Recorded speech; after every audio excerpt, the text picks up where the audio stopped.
topraklardayız. Tabii gurur ve sevinç içerisindeyiz. Bayrağımızı getirdik.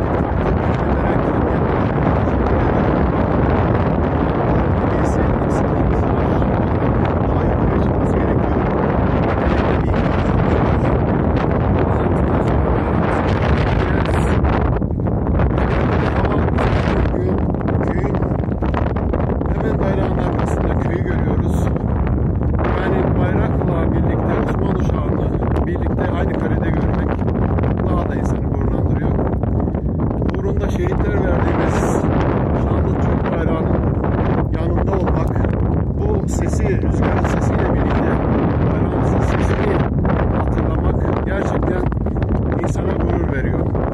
Elhamdülillah bu bayrağın altındayız. Elhamdülillah bu topraklarına Müslüman bir hayat sürüyoruz. Bizim için şereflerin en üstünü diyebiliriz. Ben Durmuş Ceylan, biraz da